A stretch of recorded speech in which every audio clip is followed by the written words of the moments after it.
My name is Victoria Winters. I originally came to Collinwood hoping to solve the mystery of my past. But the mystery of the present has overshadowed that for the moment. Oh, come on in. Don't you believe in locking the door? Sometimes I forget. If I were in here alone, I'd lock it and put a chain on it and shove the dresser up against it, and I'd still be shaking. I thought ghosts could come through anything. You can laugh all you want to. You haven't lived in this house as long as I have. I know. No, it's funny. So much has happened here. It's very hard for me to realize I've only been here a short while. Has it always been like this? No. It was always strange, the way my mother never goes anywhere. And sometimes you'll see people drive by and stop and stare at the haunted house, hoping to get a look at the witch and the witch's daughter. But things didn't really start to hum until Bert Devlin came back. You were going to say until I arrived, weren't you? Well, you arrived and he came back the same day. True. Vicky, had you ever met Bert before? No. I met him at the Collinsport station for the first time. Actually, I saw him there, and I went up to him, and I asked him how to get a taxi to get into town. And he told me I should get back on the train and go home. I bet you wish you had. Nope. No matter what happens, I'm staying here until I find out what I came for. How can you stand it? Vicky, you can leave any time you want to. I can't. And no matter what my mother says, or Matthew, or Uncle Roger, no matter what anybody else says, what we saw out there tonight was the body of a dead man.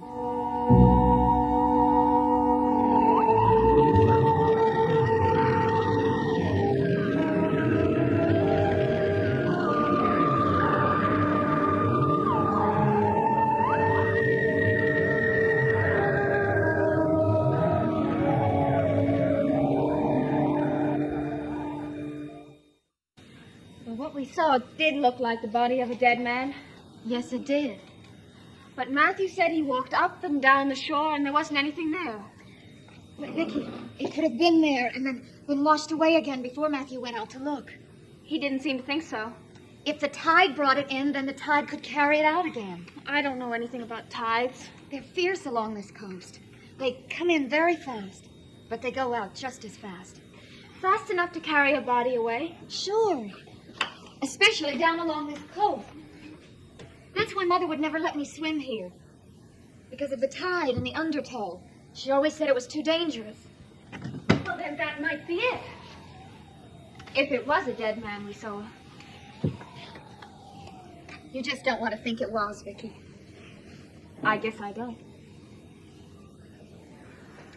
I wonder who he was. Maybe we'll never know. I'll bet we will. Somebody has to report him missing. There's only one person I know of that's missing from Collinsport. Well, he doesn't have to be from here. He could have been drowned way down the coast or fallen off a boat at sea. But it could be. No, it couldn't. You do think it was Mr. Malloy, don't you? Carolyn, all I've heard for the past 24 hours is where's Bill Malloy? I'd have known if it was. We could hardly see the body, much less recognize it. I still would have known. Bill Malloy is the closest thing to a father I ever had. It wasn't Bill. It couldn't have been. Of course. You're right. Well, I guess it'll just be one more ghost to add to our collection here. Don't be so morbid. Well, isn't that why ghosts haunt places? Because they're looking for something? Carolyn, there's no such thing as a ghost. You just wait until you've lived here a little bit longer. Then you'll change your... Did you hear that? What? I could have sworn I heard something. Did you hear me, Pop? What is it, Maggie? Well, it's almost 1 o'clock in the morning. That's what it is. Didn't know it was that late. Well, why don't you go to bed? For what? Toss and turn? It's no use, Maggie. I got too much on my mind. Well, what's bugging you? Do you want to tell me about it? Oh, I wouldn't want to worry you with my petty little problems. It'd be worse if you didn't. All right, if you're so inquisitive. I'm worried about Bill Malloy. He's a big fellow. He can take care of himself. And normally, I'd say yes. But these aren't normal times. There are forces loose in Collinsport that frighten me to think of. What forces? Evil forces. You can smell it in the very atmosphere. This is supposed to be the purest atmosphere in the country. Say, why do you think all those summer people come up here every year? To get away from the air pollution, that's why. This pollution lies in the souls of men, not in the air. I've never seen you so gloomy. I've never had as much to be gloomy about before. Is it money? Oh, it isn't money. Well, what then? I told you. Bill Malloy. This man made an appointment with me and he never showed up. Begged me to meet him. Although I didn't want to, I went there. Went to meet him. He just never appeared. Where was this? At his office. Something must have happened to him to keep him from meeting me. Are you afraid for yourself? No. Nothing can hurt me worse than what I've done to myself. Besides, I've got a safeguard against it. The letter I gave you to keep for me, you put it in a safe place? The safest. Actually, it's in the safe at the hotel. Good. I've let it known that such a letter exists. It won't be opened unless something happens to me. Pop, what do you think could happen? I don't know. It's like I don't know what happened to Bill Malloy.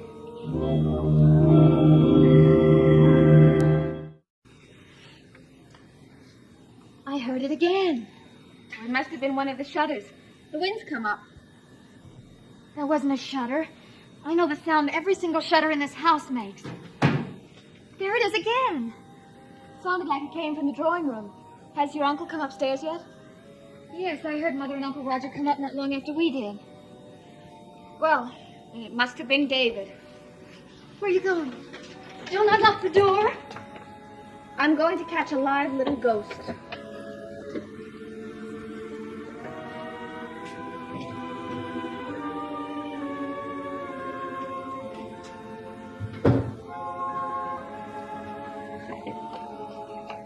Sound asleep. Poor David, he gets blamed for everything that happens in this house. That's usually right. It usually is David who's to blame. But if it wasn't David, then who was it? I don't know. Anyway, I'm not going to go into your mother's room or your Uncle Roger's room and ask them if they happen to knock over something downstairs. Well, I can. If you go with me. Oh, no. Carolyn, they already think we're hearing things, seeing things. Now they're going to think we're hearing them. Vicky, we are hearing things. And we did see a dead man at the foot of Widow's Hill tonight. Nobody can convince me differently. Well, I'm going to have a hard time trying to convince somebody else. Oh, I wish I'd never lost that wristwatch. Then we wouldn't have gone out looking for it and seen what we did. What are you going to do when Joe sees you not wearing it? Oh, he won't. I'll find it in the morning. Anyway, I'm not sure any birthday present is worth this. I think it would have been to me. You see, I've never had a birthday. You had to be born. I don't know on what day. The foundling home gave me a birthday, but nobody knows if it's right. When you haven't had something, it becomes important. You're not doing yourself any good just sitting here and worrying. Now, why don't you go to bed? You can rest even if you can't sleep. Never mind me. You're the one with the job. You go to bed. Well, what good's it doing you to sit out here and worry?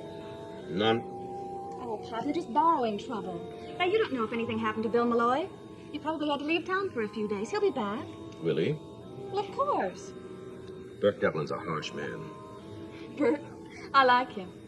Besides, what does he have to do with Bill Malloy's disappearance? Burke's not a one to forgive and forget.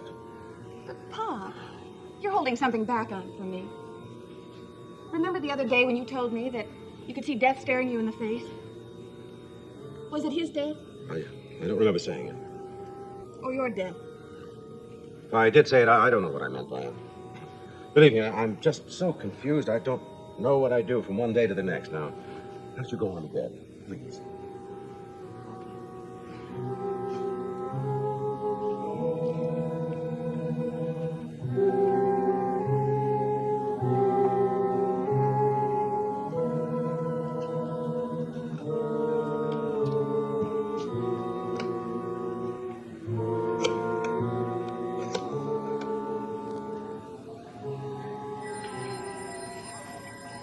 Telephone.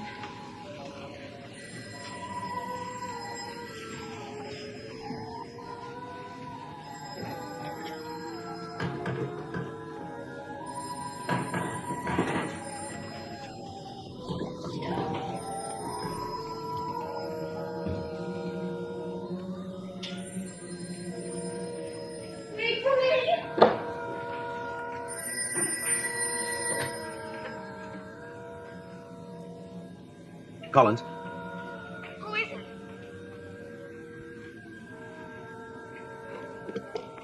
Hello? Hello? Who was it? I don't know. He hung up.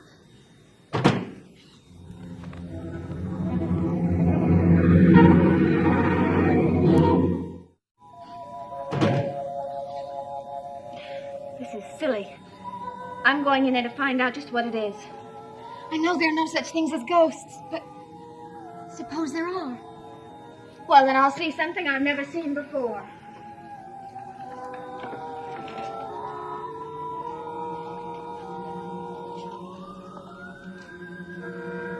Who's in here?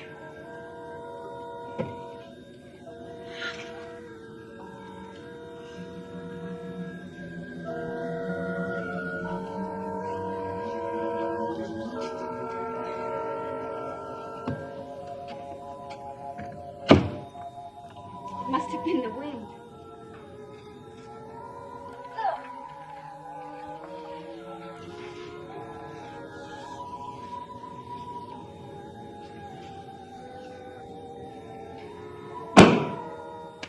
That's it. Yes, it is. But who did it? Well, it must have fallen off the table.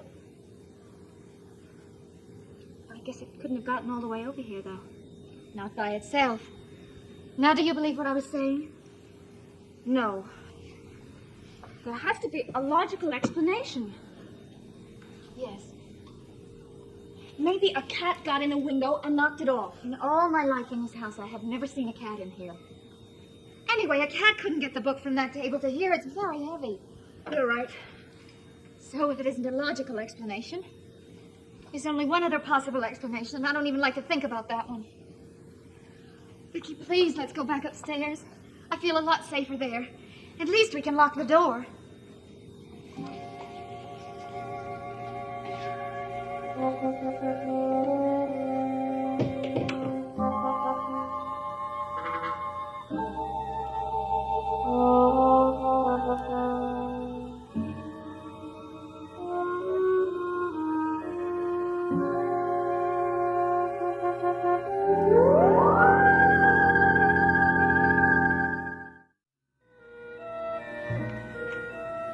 Okay, Pop, let's stop kidding around. Now, what is it? I thought I told you to go back to bed. Well, you did, but I'm not a child, so stop treating me like one. Now, I heard you on the telephone. You asked for somebody named Collins. Well, the only Collins I know is Roger Collins. Now, why did you call him? It wasn't anything important. Well, he's been after me. He wants me to try to change my mind about doing the commission of Burke's portrait. What does Roger Collins have to do with Burke's portrait? He just doesn't want me to do it, that's all. But why? Does he want to hire you on an exclusive basis for the Collins family? No. No, he's only anxious that nothing keep Burke Dublin and Collinford. There's one thing to keep him here. Well, you know how long it takes to do a portrait. I haven't, the sittings and all, I haven't done one in years, and well, maybe he's just worried about that, that's all. See? You're not a very good liar. No, not. Pop, we used to trust each other and confide. Yeah, that was before. Before what? Long time ago. Things were different then. What changed them? Yesterday, Burke said that he wasn't going to pose, yet he was here. He was here to ask questions. Did he get all his answers? Pop, you've got to tell me.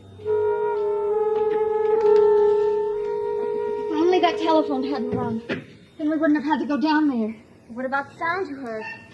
I'd have been very happy to go on pretending it was a shutter banging somewhere. Say, you never did tell me who it was that called. I did tell you, I don't know.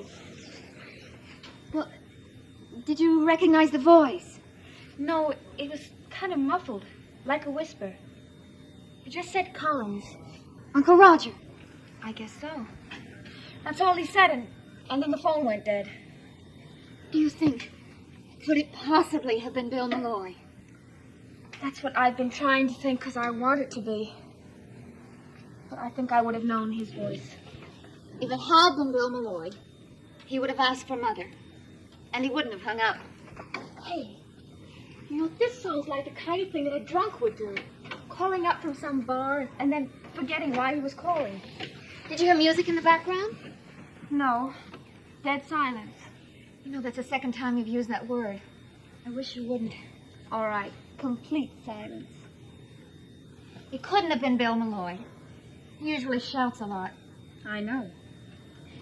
He shouts at Uncle Roger a lot. He certainly was doing that last night. Oh, don't let that scare you. He's a softy under those whiskers. He's really soft as far as Mother's concerned. You know, I think he's always had a crush on her. Why shouldn't he? What I mean is, that's why it's so strange he hasn't called. It's not like him to do anything to hurt her or even to make her worry. He's really a very nice man. You're not the only one that thinks that. Burke Devlin was here earlier today asking about him. Why didn't you tell me Burke was here? Because he came to see your uncle. Well, as long as he didn't come just to see you. No, he had a lot of other things on his mind. You know, I think he's very anxious about Mr. Malloy. Old chin whiskers. I wonder where he is right now. And where is Bill Malloy? I wish I knew, Maggie. I wish he were right in this room. There's so many things I want to ask him. Not nearly so many things as he wants to ask you. What do you mean by that? Well, he practically put me through the 3rd degree yesterday. What did he say? Well, he seemed to think that you had some important information. What did he say? What kind of information? No, that's what I've been waiting for you to tell me. Well, Maggie, I tried. Believe me, I tried. I wanted to tell it 1,000 times, but I can't. I just can't. You can't say it. But you did write it down, didn't you? Yes, I did. You wrote it in that letter that you gave me. Well, then I'm going to read that letter. No. No, you'll not do it. I forbid it. Well, it's addressed to me, isn't it? That doesn't matter. It's my personal property, and you have no right to go prying into it. If it'll get you out of the trouble that you're in, then I have every right in the world. I want that letter. Where is it? You give it back to me so I can destroy it.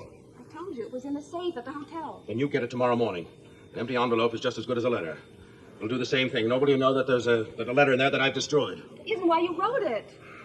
No. No, I wrote it so that if anything happened to me, it would at least be told. What would? So help me, Pop. I'm just going to read it myself. Maggie, swear to me you won't do that. Oh, you're hurting me. Swear to me on your mother's name. I won't read it. Swear. I don't have to. I've never lied to you in my life, Pop. I've never broken a promise to you either.